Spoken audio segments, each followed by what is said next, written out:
right, everybody, welcome back to this episode of The Deep Life. Today, we're diving into social media and how it can be really revealing about ourselves and cultivating kind of like a technology tribe and a community around wellness or chaos. Yeah, definitely. Chaos is definitely there, I think. And we wanted to dive into this because I feel like our perspectives on social media has changed, especially recently, in a really good, positive way. Because I went down a deep, dark rabbit hole of not liking social media for a long time. And I feel like people adapted that too, especially our group of friends or the acquaintances we had, just having conversations with everything kind of going on in the world. It can be very hard to see that constantly over and over and over again. Yeah. Information is at our fingertips in this day and age. And social media can either aid that fear and distress, or it can create peace and harmony. It's really dependent on which way you want to go. Not that people shouldn't be informed, of course. You need to, understand what's going on in the world. But if you feed into that, if your social media is reflecting a lot of that perpetuated stress and anxiety, of course, you're not going to want to go on it and engage. And that's where I was for many, many months. Or you're going to be on it and just getting bombarded with negativity. But it is like, it's addictive. Yeah. And the negativity is just as addictive, if not more, than positivity. Mm-hmm.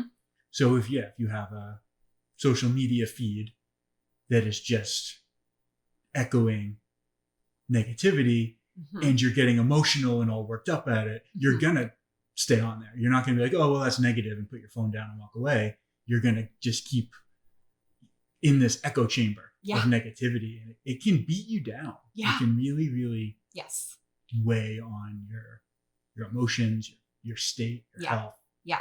So let's dive into, because within our company and ourselves, we have our Momentum Instagram page and Facebook account. Yeah. And I'd say those are the two social medias that we're most prevalent on, especially right now. And then we obviously have our YouTube page. That's simply for business purposes.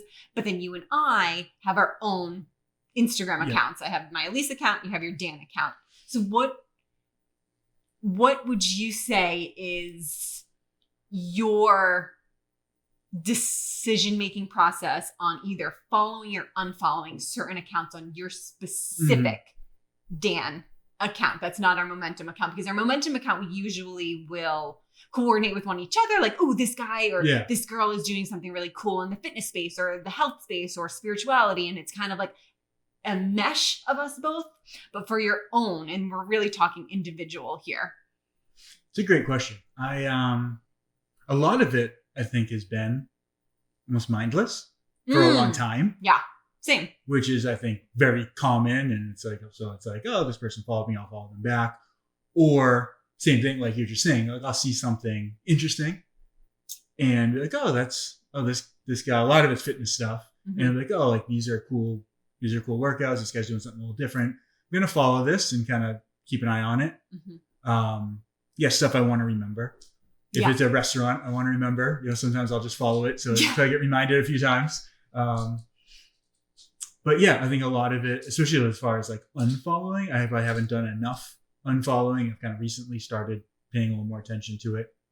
I follow a lot of people just because over the years I've accumulated like a lot of following, and like I said, didn't unfollow enough. And I think with the way it worked, like because of like the algorithm, it's like they're giving you like it's almost like I want to follow these accounts, but then the algorithm, I think it is, I don't know technically, but is telling me which one of those are most important for me to see at this time. So there's a lot of accounts that I follow that I never see. Yeah. But the ones that I see are the ones that are, getting probably a lot more interactions from other people or stuff that I've liked in the past or whatever it is. I think for a long time, there wasn't much of a process to it. Mm-hmm. But yeah, this is something we've been talking about a little bit, and I think it's something I'm trying to be a little more conscious of. Mm-hmm. The big thing for me is unfollowing things that are negative. Yeah. And that's over the last couple of years, you've seen, or I've seen a lot of anything that leads into like politics Mm-hmm. or getting into like the state of the world, or like, oh my God, this guy is falling stuff, is just ramped up and ramped up and ramped up to a point where it's like, okay, I need to stop following these. I need to stop following this account. I need to stop following this account. Mm-hmm. Yeah, because your social media really is a reflection of Mm-hmm. what you want to see. And I think that really hit me hard when I realized it maybe, 6 to 8 months ago, of taking inventory of it, because I kind of was the same, and anyone who followed me, I'd follow them back. And same thing like on our momentum page when I was doing that. And then I was like, why am I following this person? I don't know them. They're not liking any of my stuff too. Half the time, especially on our momentum page, they're like bots and not real people. Yeah. So I kind of took inventory of that. But yes, I think it's kind of a mirror. Yeah. Social media, we definitely have a tendency to want to look at nice things and nice people and those things, and that's great, as long as you can understand that when you're looking at social media, you really are looking at someone's highlight reel. Mm-hmm. Now, don't get me wrong, there are accounts that can be really vulnerable and truth-telling, and I'm kind of leaning into that a little bit more, and I love that people can be their true, authentic self, but it's a small handful of people that I feel can truly, authentically, I'm still working on it, especially. But I think the main thing that I've discovered over the course of, like I was saying, maybe 6 months, is I had for so long, maybe 2-3 years, kind of not avoided social media because it's addicting, but I had a negative mindset towards it because I was beating myself up playing the comparison game. Mm-hmm.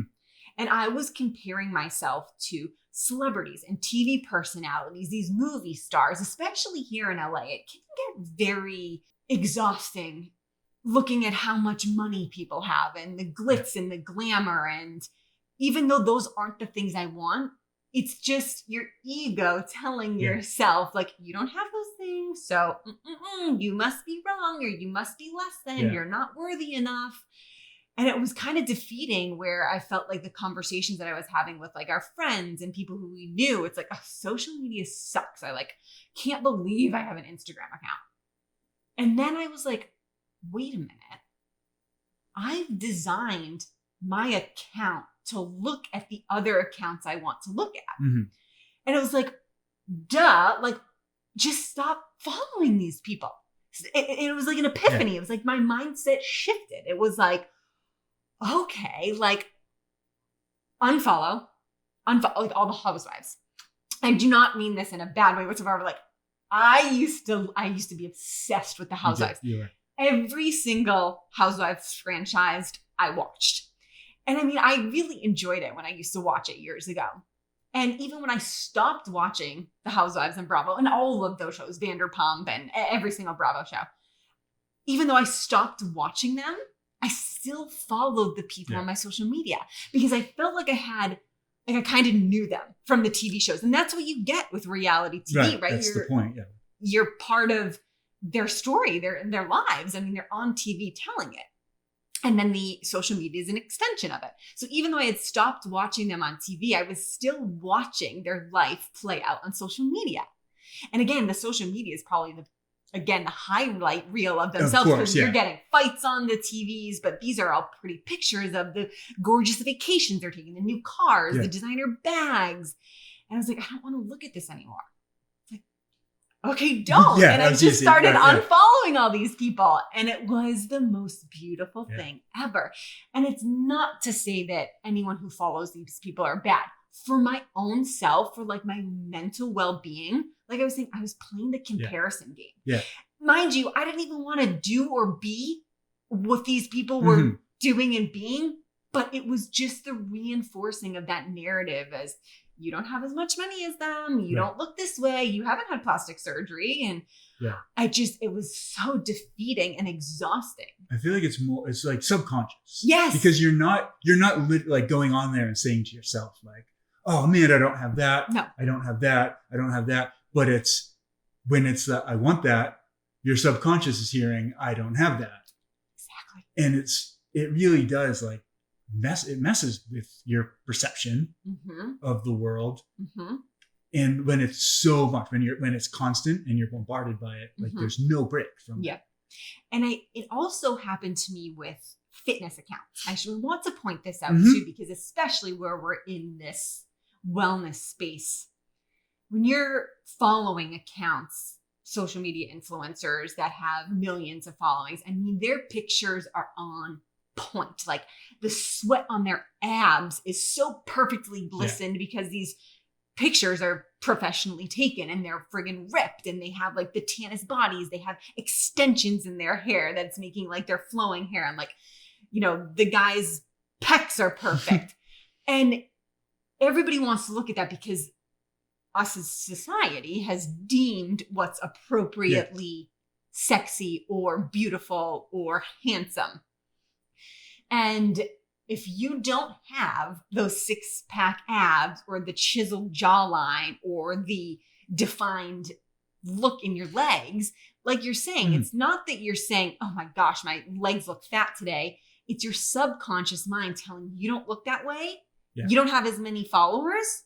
So you must be doing something wrong. It's that the ego reinforcing that safety and unworthiness that you don't have something. Yeah. And it really effed with my head for a while, especially coming off of like disordered eating for so many years. And I had really good intentions of following these women who were projecting themselves of being in the gym and eating healthy and having all these beautiful pictures. Oh, this is going to be inspiring. Like this is good. Yeah. And it wasn't. It only sent me down into a spiral of like depression. Like, oh my gosh, I don't look this way. Oh my gosh. And I really want to be a voice of like true realness, authentic people sharing our story. And that's really what I'm trying to cultivate on my individual page now, as well as our momentum page. You know, of course, we've had professional pictures taken and whatnot, but for the most part, 99% of what we post is real. It's you and I taking these pictures. You know, the lighting's not always that great, but it's who we are. And those are the accounts that I'm really now starting to try to hone in on. Like I'm really focusing on like people with the great mindset, people with this holistic approach, people who can teach me how to be a better version of myself. Yeah, that's huge. I think the teaching and sharing, like openly sharing things, not showing off.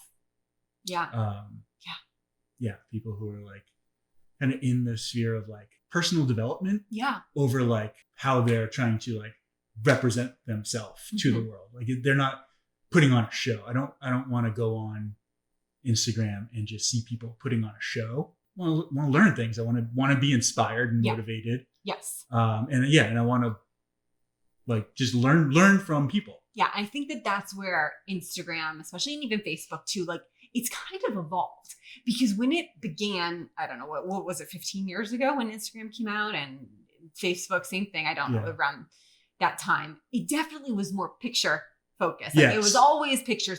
But now, again, like I was saying, in this day and age, like it's information based. Like you're seeing a lot more infographics. You're seeing video tutorials on things. And it's like, yes, this is amazing. Yeah. Like, again, the reframing of the mindset, like it's at your fingertips. Like you can search hashtags and find a plethora of videos. Some are going to be for some people and some aren't going to be for others. And I think that's beautiful. Once I wrapped my head around, okay, I can use this as a tool for motivation, and stopped. Like I took inventory of my personal account, like just recently. And I mean, like I deleted every single picture of myself, because I almost like want to, I guess, rebrand in a way, but also just that the person who I was for the years of me posting on Instagram, I didn't even post that much on my personal account. I'm also like, I'm wiping my slate clean. Yeah. Like I'm kind of like, I'm in the butterfly stage, or kind of like that middle stage. Yeah, you're of in your cocoon. Cocoon. Right now. Yeah. I'm really in my cocoon right now. And I find that beautiful. And I went through every single person who I followed and unfollowed the people who either never post anything or that I just followed because when I went to middle school or high school with them, and it's like they never like anything with me. They're not, engaged in you're this. not interacting with I'm them. not interacting with them. And I felt guilty Yeah. because I didn't want to unfollow them. Like I went to high school with them. It's like, I haven't spoken to this person in almost 20 years. Yeah. And I love that he's married and he has a kid. And I'm so happy for him. But like, okay, if I saw him on the street, I'd hug him. I'd catch up with him. But it's not feeding my soul to look at these pictures, right? Yeah. I want my soul to be on fire. And I wake up every morning now and I like can't wait to get on Instagram. I wait a while to go on there. But my point is saying like where I used to dread it, right. I've cultivated my social media account to be inspirational, to learn from people, to get that community. And especially with the momentum, I love how we're cultivating this wellness community and people are reaching out and then we're following people because they're following other accounts. And that's the most beautiful, like actually meeting people and interacting with people. Yes. And it's not negative. It's positive. It's like, oh my gosh, yes, I'm putting the intentionality of looking at this social media as a platform where I can learn and grow and that hopefully I can teach people as well. And I feel that that's becoming more and more as the weeks and months go by. People are reaching out. People are asking us to be on the podcast. Yeah. People are asking us questions. And it's like, oh my God, yes, this is it. And I almost feel bad that I had so much shame and guilt, 6 months to a year ago that I didn't realize it. And again, it's just shifting that mindset. It's the law of attraction. If you're on that wavelength, that frequency of negative, stress, disharmony, and disease, and that comparison game, that's what the algorithm is. It's a law of attraction. Like again, it's the mirror. It's going to amplify that. It's taking like the real world, like you're projecting everything that you see in the world is a projection of your sort of inner self. And then the algorithm is amplifying that and it's happening faster and louder essentially because it's right in your face. Yeah. But it's a good idea. Like look at if the feed that you're getting back is negative and it's upsetting and it's like causing stress and anxiety in your life, you're in control of that. Yes. You have the opportunity to go through, like you said, cultivate in your own feed. That's what's beautiful about it. And if you're listening to this, like, oh my gosh, like how can I just unfollow all these people that I've unfollowed? I'm not saying that, but do it for a week maybe and see what happens, right? Unfollow those 30, 40 accounts that, make you feel a little unworthy or anxious when you're looking at them and see what happens in that week. Yeah. Because when I went on and I didn't have to endlessly scroll, right? Like. And now it's like, oh my gosh, I'm actually reading the posts that these people write. Yeah. Like I'm reading the content, not even looking at the picture. I never would do that because it's like I've framed my social media as a learning platform and an inspirational platform. Yeah. It's so crazy. That just sort of reminds me. I think there's like a loyalty that like I don't never think about it, but I feel like almost like once you follow someone, you feel this like loyalty to not unfollow them. Almost like, oh, what if they know? Like, no one's going to know if you stop following them. Like, if it's, someone you see all the time and they're like, oh, did you see this picture I posted on Instagram? Did you see the picture? And you never know. Well, you can always blame it on the algorithm. They can, if it's a friend, like they can maybe look it up and they can check and find out. But like random, like I follow random accounts. Yeah. And I almost like just like feel guilty not following them. I feel guilty not liking the posts.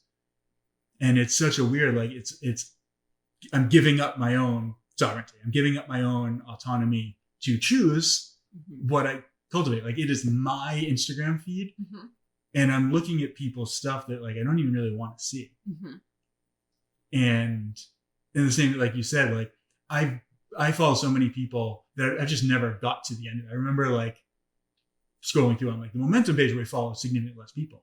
And like you've reached the end of your feed. Yes. And I remember like, oh, that's a thing. Like you can get to the end of the feed that's so strange. But like, there's so many posts, and now they add in new ones when you can't even. I see more like sponsored posts and suggested posts than actual people I follow. Yeah. And it's like I already couldn't get to the end of this thing. So that adds in almost like another job, another task to like scroll through all these things. So it can be really, really draining. Mm-hmm. Like you said before, like subconsciously draining. Like I said before, I started going through and deleting it because you had kind of mentioned, I know you were doing it. And I've noticed that as I started deleting a bunch of things, all of these other people are popping up on my feed. It's like, oh, I completely forgot I followed this person. Oh, I remember them. Oh, that's interesting. And then some of them are like, oh, I haven't seen a post from this person for 2 years. Right. I probably don't need to follow them. So that also helps. And you start cutting away. And it is like, it's the same as like decluttering your home. Yes. And just decluttering any aspects of your life. Like that buildup of just like messiness and clutter and just like shelves full of things. It's just in the way. Like how many things are like, you have to move out of the way. Like you have old clothes and you need to like move all these old clothes to find the ones that you're going to wear. Yes. It's like, well, just get rid of them. Like, yeah. It's been, and I feel like this has been a process now for the last, especially few years, but for a while of just sort of like minimizing and decluttering our lives. Yeah. And yeah, and it's like almost like you can go on, I feel like I go on Instagram. It's almost like I'm looking under my bed in a sense where it's like, you know, we have shelf. Like growing up, I always had tons of crap under my bed because like it has to go somewhere. Like things accumulate next to my bed. I'll have like a sweatshirt or shorts or something that's like, they're not that dirty. I don't want to put them back in the drawer with the other clean stuff, but I don't want to put them in the laundry with the real dirty stuff. So these will just be there. So I have them to wear, and then that accumulates. Yes, it's a great analogy. But yeah, so it's the same thing with like the Instagram feed where it's like, if you can just move some of that stuff into the laundry, like clear it out, and then we can wash it and fold it and put it away. But then also like, if it doesn't fit, get rid of it. If you haven't worn it in 6 months, get rid of it. If you haven't read the person's caption and you roll your eyes when you see the picture, but you still either like it or keep it, get rid of it. Like there's, and I know, like I was saying before, like I feel obligated sometimes to just like, it's like hoarding Instagram accounts. Yeah. And it's also really interesting to, when you look at the pictures, like you were saying, if you look at the picture and you're rolling your eyes, like, oh, another picture, like, fine, I'm just going to like it. It's a great time to take into account why you're rolling your eyes. Yeah. What's your reason for that? Is this triggering you? Is it bringing out the shadow aspect? Is it causing you to think those unconscious thoughts of unworthiness? I mean, that's what it is to really like go into like the momentum mindset, like the deep life. Like this is what it is. This is like the root of everything. Like, why are there certain accounts that trigger me? All right. Maybe it is because this person appears. I want to say appears because you never know. If you don't know them. They appear to have it all together and I don't. And that makes me feel bad, right? Or I'm following this person because they don't look like they have their shit together. So awesome. Like this is going to make me feel good about myself. Winning at life. So it could go either way, but it's like, that your thoughts are your teacher here. Like that's it. Your Instagram account, it's really your teacher. It's a reflection of what you want it to be. You can cultivate it in any way. I was just in the same way that you can only choose to follow accounts that bring you joy.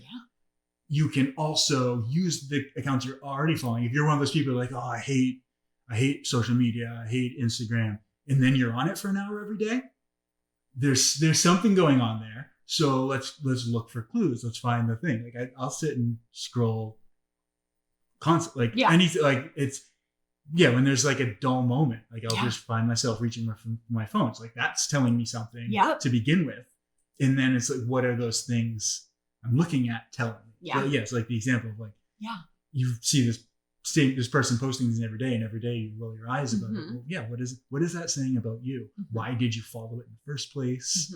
Did you follow it because you wanted to roll your eyes?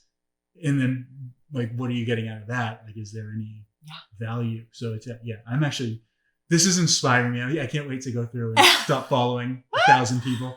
Yeah, and this can go for like any technology. If you think about it, like your Hulu or Netflix accounts. Like, what are you watching? Are you watching the news? Are you watching these crazy movies or documentaries that are feeding fear? Are you listening? Like, what podcasts are you listening to? Same thing. Are you listening to uplifting, like motivational, health, spiritual, like how to grow your true authentic selves? Or are you listening to CNN that's perpetuating all of these fear-based, like everybody's going to die, like the world is coming to an end type things? And again, there is no judgment here. We do these things unconsciously.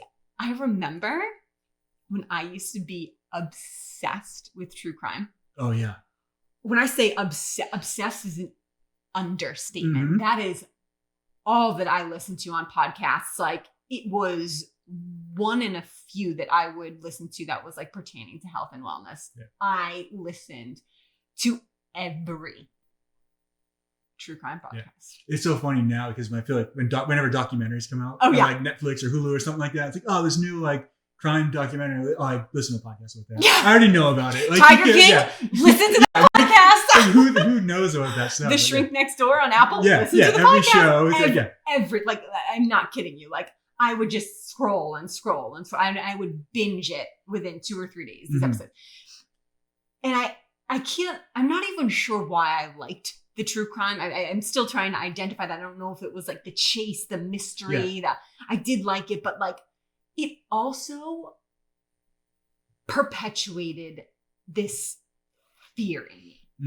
I mean, I've talked about this on other podcasts, but I'm going to say it again. It's taken me years to not sleep with the TV on. Yep. And a part of that was, yes, of course, like I had really uncontrollable thoughts going on in my mind, but I was also scared of the dark.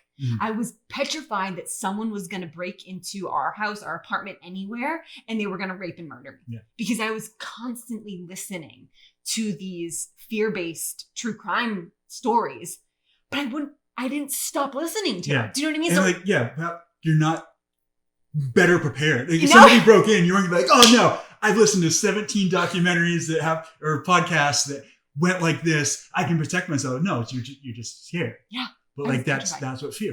The goal of fear is to create more fear. Exactly. And so that's what I mean. I don't want anyone to feel badly about this. Like I said, I could not stop listening to them. This was like years and years and years. It started with Serial. Yeah. Like 8 years ago. And that was like the first true crime podcast. And then I really got into it like years ago. I will say, I feel like I'm a recovering true crime addict. True crime junkie. I haven't listened to, a true crime podcast. I listened to one last year, To Live and Die in LA, because it's LA based. And I really like, what's his face? Neil Strauss. I love him. Like he's a really good storyteller. It's really not about the true crime. Like he just has a way of, and I follow him on social media because his posts aren't about, his posts are not about true crime. They're about like life and tapping into that true authentic self. So, but other than that, I don't think I've listened to one in almost a year and a half, 2 years. And I can sleep with the lights off. Like I'm much, calmer in my mind, but I've released that aspect of myself. But to tie it back kind of into the momentum mindset and our health and wellness journey, I identified myself with that part of my life for so long. Like I was a true crime junkie. Exactly. Yeah. Like you're saying, I loved it.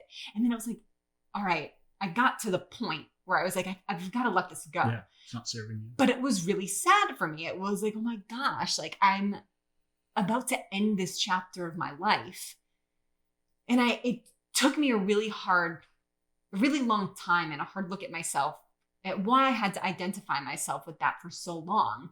But once I released it, once I let that go, then it allowed, like you're saying, time for more better inspirational podcasts to come out, more inspirational documentaries to watch on the show. So the TV. So instead of crime shows I was watching, we got Gaia TV. Yeah. And we started listening to other podcasts that were all about health and wellness. Like we dove deep into Kyle Kingsbury and Paul Chek and Mark Sisson and, Paul Saldana, like all these people who have a health and wellness background. So once I diminished and released that aspect of an identity and mask that I had had for so long, it opened up doors and windows for better accounts and social media and better information for my mind.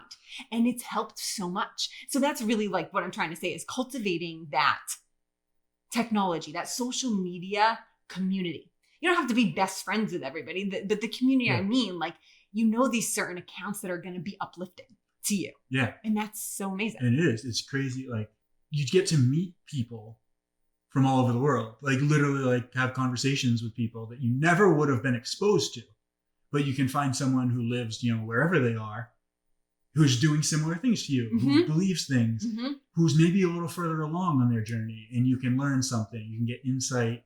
You can find out what books they read. You can find out what podcasts they listen to, what classes they've taken, all these things where it's like opens your eyes to all these possibilities where like that's the beauty of it, is that we, from a society standpoint, everything used to be like so close, like and local. You would only know about what was happening in your area. And now we can instantly see anything anywhere in the world. Yeah. But that also, like, that's going to bring in all the terrible things. Now it seems like the world right now is the safest it's ever been.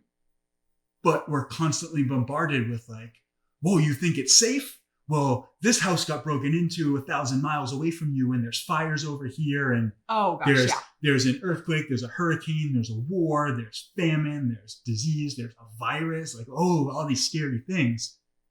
But like, if you can close yourself off from and just ignore that, just not buy into that, not bombard yourself with that, definitely, then there's so much love. There's 8 billion people in the world who all love each other and are amazing. You can literally learn something from every single person. Yeah. So you can find people that know the things you want to know. You can find people that live the way that you want to live in a way that's not, oh, I wish I had that. Yes. It's just different. And that's a hard one to explain, the difference in like, oh, I wish I had that body, that car, that house, that life, versus like, oh, these are the steps to get there. This is the mindset. This is the state, like the state of being that people are holding to call those things into their life. And I think that brings up a really good point, because we've shifted our mindset so much in what we try to help our clients with, right? So 2 years ago, when I was inundated with just unworthiness and really not happy with social media, like I probably wasn't ready to let go of those accounts yet, right? Same thing with I wasn't ready to let go of the true crime podcast. You get to a point where the suffering is exhausting. Yeah. It's just like, I can't do it anymore. I cannot do this anymore. And I knew for me, especially where our business is so tied to social media, and that's how we meet people, and that's how we get clients. It's like, I can't just shut it off. Right. Because that's also, we live in 2022.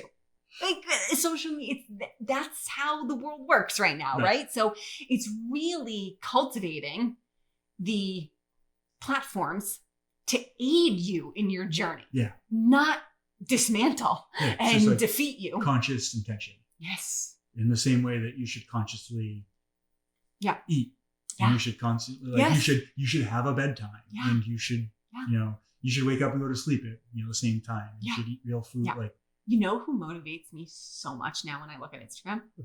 The people who are beginning their fitness journey. Yeah.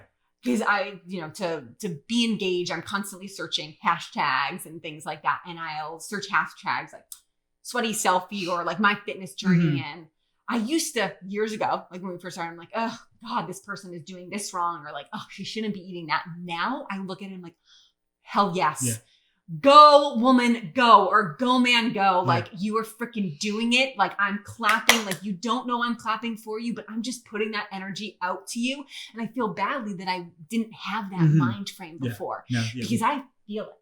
I feel it. Like, how crazy is it when we will post something and the likes, we're not getting likes. And it's like, oh, it's such a bummer. But then we'll look the next day at the engagements and the accounts reached through like our business profile. And it's like, wait a minute. Yeah. We reached this many accounts and only got like 10% of likes. Yeah. Like what? So it can be defeating in that aspect too. I used to get really down on it when I only looked at the likes, and I was like, what the heck? Like this, I don't get it. And then I looked at the accounts reached that when that new thing came out. And I was like, okay, it kind of boosted my confidence a little bit too, but it's that perpetuated state of like wanting the likes.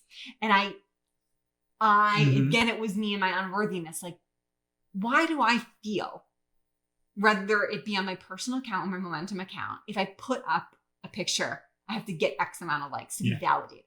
It's like, that's me. That's again, right? Your thoughts are your teacher. So that's really the deep inner work that I needed to do. And because I want to be seen. I want to be heard. I want people to applaud me.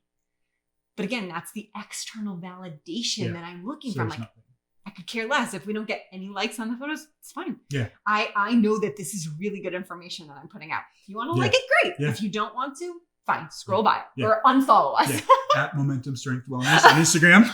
Really good stuff getting put out there. We put out fucking, excuse my French. Am I allowed to say that on this podcast? I think you're in charge, right? I guess this is our show. You can say whatever we want.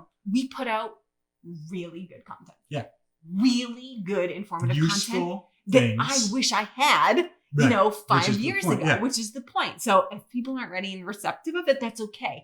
I understand that my insecurity from not getting likes or not getting as many views comes from my own inner self-talk.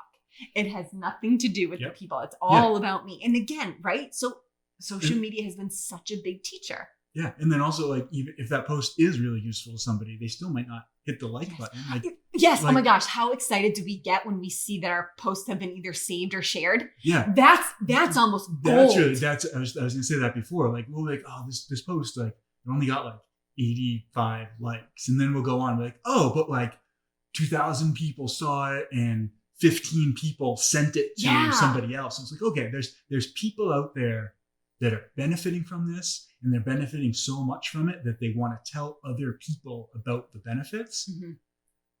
And it's, I was all worked up about convincing myself that nobody cares. And then it's like, you almost want to be like, oh, well, I'm useful. Yeah. I'm not a good coach because people didn't like this Instagram post that I cared about and put effort into, writing a caption and taking recording the video and doing all this stuff. And then you get down on yourself, but then you look and say, oh, okay, people are. Mm-hmm. Yeah. So it's like, and that one I think hits a little different because it's like not necessarily the outside validation. It's more like, oh, I am being helpful. Yeah. So people aren't patting me on the back, but they're benefiting. Yeah. And that's all I want is people to benefit. Yes, absolutely. So that's really exciting. Yeah. And it's so powerful. Like I said, we wouldn't have been able to start our business or create what we're creating right now without the power of social media. Like if you're using it in this really beneficial, uplifting, motivational way that's not getting you down and making you more depressed and anxious and wanting to not get out of bed because you don't have X, Y, and Z, like this, again, TV personality or whatever, I think it can be so rewarding to go on there every day. And it's taken me a long time to realize that.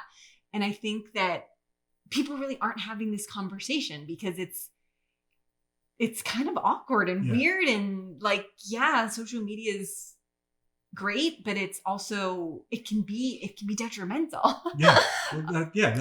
That's like getting deep. Like on the surface level, it's like, oh, it's just a bunch of people who want to share pictures of themselves, a bunch of narcissists saying, hey, look at me, look how good I look at all this stuff I have. But if you can go deeper and you can say like, okay, well, why, like you said before, why did I follow this account? Why does this account make me feel this way? Why do I interact with some people and not with others? Yeah. Why am I looking at my phone anyway? Like all these different, there's so much feedback you can get about yourself, about your state, about your feelings, about just the energy that like I said, that you're bringing into the account, that the energy that's also feeding into you. Yeah. Is it aiding in your either health or wellness journey or your life? Just if you want, a big house and a nice car, is it aiding it or is it making you feel worse? Yeah. That's really like the premise of this thing. And I feel like, Yeah. So it does following like Bentley or something like that. Like, oh, look at all these beautiful cars. is that getting you closer to owning that car that you want? Or are you just perpetuating the myth that these are beautiful cars and I can't have one? Mm-hmm. Because it's a really interesting way. Like your cells are always listening, your body's always listening. What's the story you're telling yourself? Yeah. Because like that's what mindset is. Mindset is like the way that you perceive the world and the way that you tell your body to respond. Like that's all about your mindset. It's all about how you see the world.